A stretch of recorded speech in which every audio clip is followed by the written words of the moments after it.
नमस्कार दोस्तों, स्वागत है आप सभी का एविजन इंस्टीट्यूट के ऑनलाइन प्लेटफॉर्म पे। मैं रूपा मैम, मैं राहुल सर।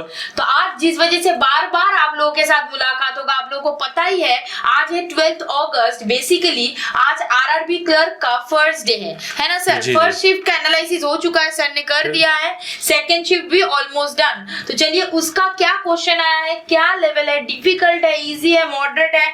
और मेरे ख्याल से इजी है, इजी है क्योंकि देखिए आरआरबी ऐसा है, to be very very honest, जो लोग बैंकिंग का एस्पिरेंट है, one of the most easiest exam सबसे इजीएस्ट होता है। हाँ, दूसरा चीज उसका क्या है, कट ऑफ भी बहुत ज्यादा हाई जाता है। अक्सर देखने को मिला है कि जो स्केल 1 निकाल लेता है वो मल्टीटास्किंग वाला नहीं निकाल पाता है। एग्जैक्टली सर, ये होता ही है। तो चलिए दोस्तों देखते हैं कि क्या टफनेस आया था, ताकि नेक्स्ट जिन लोगों का एग्जाम है उन लोगों का एग्जाम निकल पाएगा या फिर क्या लेवल होगा, सब कुछ जानते हैं आज का सेकंड शिफ्ट के बारे में। तो चलिए सेकंड शिफ्ट में अगर देखा जाए तो क्वेश्चन का लेवल बहुत इजी था मैम, हार्ड नहीं था। हाँ। तो वही यही था, ठीक है ना, बहुत इजी लेवल को रखा गया था। और इजी लेवल इस लेवल का था कि रीजनिंग राउंडिंग अगर आप 40 में 40 बोल दो तो 40 में 40 मार्क के आ जाओगे, कोई दिक्कत नहीं होने वाला है, ठीक है। तो रीजनिंग के किस किस चैप्टरों पर ज्यादा ध्यान दिया गया, तो शिफ्ट 1 वाला ही टिक मार देते हैं, कोई इसमें दिक्कत नहीं है। तो शिफ्ट 1 वाला जो दिखाई दे रहा है, ये वाला दिखाई दे रहा था, तो शिफ्ट 1 की तरह ही दोहराता हुआ दिखाई नहीं दिया, क्योंकि आप देखोगे कि इसमें शिफ्ट 1 में कहीं पर भी डायरेक्शन टेस्ट से क्वेश्चन नहीं पूछा गया था, लेकिन इसमें डायरेक्शन टेस्ट से भी को देखने को मिला गया है, मिला है। और दूसरा एक बार टिक मार दीजिए, हम बोल रहे हैं आपको। पजल सेट 4 था, ठीक है। पजल कितना था इसमें आप देखोगे, इसको लिख लेते हैं यहाँ पर कि पजल जो है यहाँ पर हम लोग को देखने को मिला है कि पजल जो इसमें कितना देखने मिला बेटा, 4 मिला हम लोग को, ठीक है ना। 4 पजल है और उसमें सर बिल्डिंग का था, फ्लोर का था। फ्लोर वाला जो हम लोग क्लास में भरपूर किए थे, फ्लोर और क्या है, बिल्डिंग वाला, ठीक है ना। तो बिल्डिंग से रिलेटिव आपको पजल देखने को मिल रहा है, ठीक है ना। और वो सर और भी एक आया था जो रैंकिंग वाला है, वो लेस देन मोर देन वाला ही होगा, ठीक है ना। हाइट के लेकर रैंक, वही रैंकिंग वाला जो हम लोग रैंकिंग पजल बोलते थे कि मोर देन लेस देन वाला, तो एक रैंकिंग पजल देखने को मिला। क्या देखा, रैंकिंग पजल देखने को मिला है। वो बहुत ईजी होता है, हार्ड तो होता है नहीं मैम, ठीक है ना, ठीक है। मतलब रीजनिंग का अगर overall section first of all देखे, वो था आपका इजी था, ठीक है, डुएबल था। इनफैक्ट वो पीओ का बोलिए या फिर क्लर्क का बोलिए, दोनों इजी था। कंपैरिजन में जाए मैथ्स के द्वारा तो यहाँ पर इजी मिला।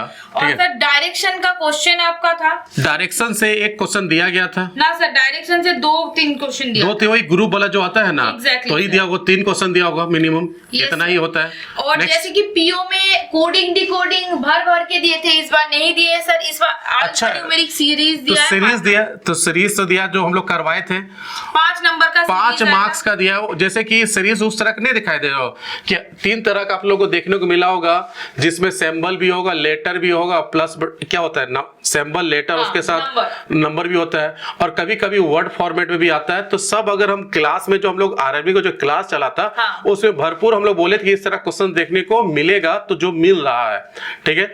नेक्स्ट क्या बोला यार मैम, नेक्स्ट सर आपका इनइक्वालिटी आया था, 5 मार्क्स का। बस इनइक्वालिटी अगर लग गया तो सोचिए कि एग्जाम तो अच्छा गया होगा सबका। लॉटरी सर, लॉटरी लग गया, ये सब लॉटरी है कि बच्चे लोग लॉटरी के साथ। कितना क्वेश्चन पूछा है इनइक्वालिटी में? 5 क्वेश्चन सर, 5 पूछा गया। बताइए, जहां पर पीओ में जो हो रहा था 2 या 3 ही हो रहा था, इसमें 55 पूछ रहा है।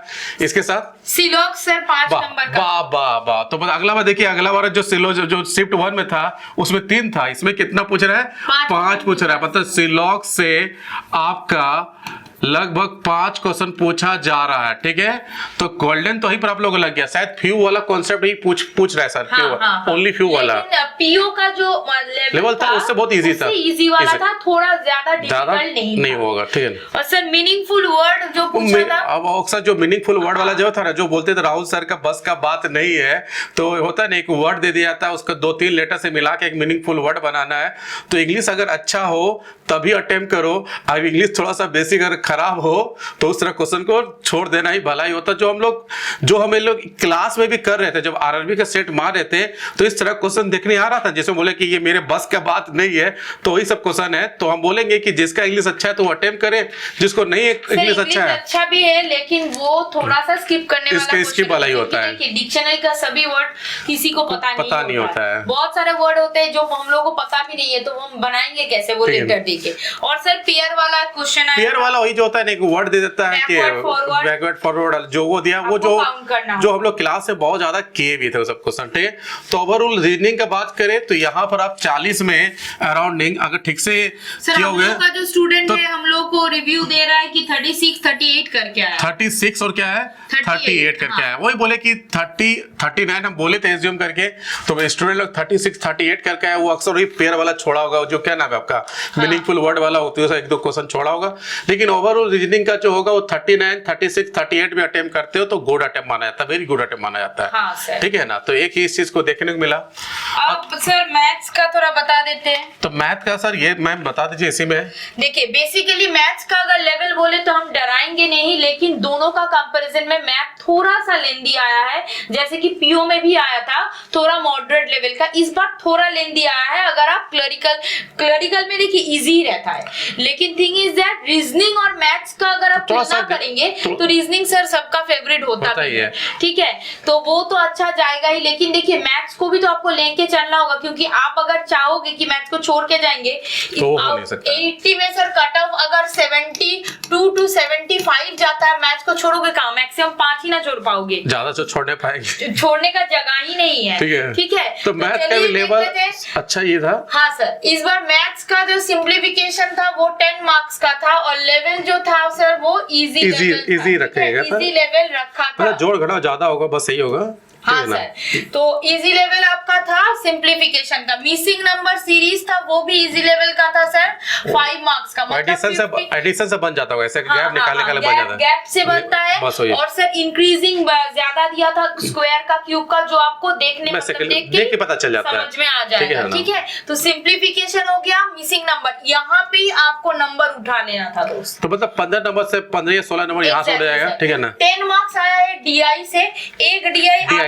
है टेबल डीआई, ठीक है। जो अगला बार भी मैंने शिफ्ट 1 में भी दोहराया था टेबल डीआई, और सेकंड आपका आया है बार ग्राफ, और लाइन ग्राफ को छोड़ के बार ग्राफ दिया गया है। टेबल डीआई में कुछ टेबल चार्ट ये सब खरीदा हुआ था, और बार ग्राफ में दिया है कुछ ट्रबल का, ठीक है। इस रिगार्डिंग क्वेश्चन दिया था, बहुत इजी होगा एग्जैक्टली सर। लेकिन सर तीनों क्वेश्चन हम बोलना चाहते हैं, 5-5 क्वेश्चन में से तीनों क्वेश्चन डुएबल था, but rest of the part 2 question जो होता है, देखिए हम लोग ऑलवेज बोलते हैं मैथ्स में कि आपको जानना होता है क्या करना है, उससे भी ज्यादा इंपॉर्टेंट है कौन सा वाला क्वेश्चन छोड़ना है, क्योंकि आरआरबी में इतना कम टाइम होता है, एक एक सेकंड का वैल्यू आपको पे करना होता है। तो वहां पर 3-3 क्वेश्चन इजी था, बट 2-2 क्वेश्चन थोड़ा मॉडरेट था, और rest of the 15 number are coming from arithmetic sir.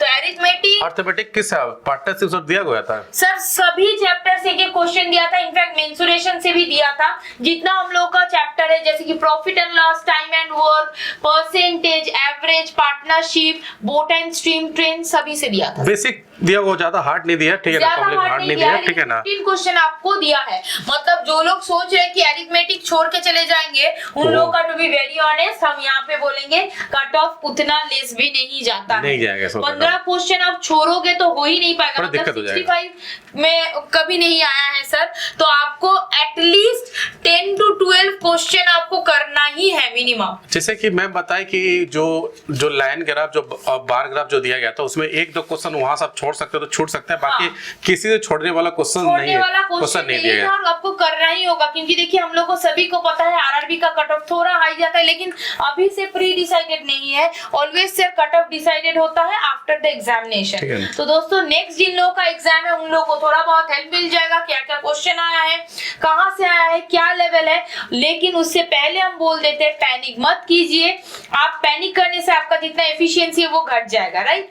तो एक चीज आप लोगों को all the very best. Next जिन लोगों का शिफ्ट है डरिए मत, एकदम 4 के आ जाइए, तो आप लोगों का एग्जाम बहुत अच्छा होगा ना सर। बहुत अच्छा होना ही पड़ेगा, ठीक है एकदम। चलिए 3rd शिफ्ट के बाद फिर से मुलाकात होगा आप लोगों के साथ, तो तब तक खुश रहिए और एकदम अच्छे तरीके से एग्जाम दीजिए। Thank you so much, bye.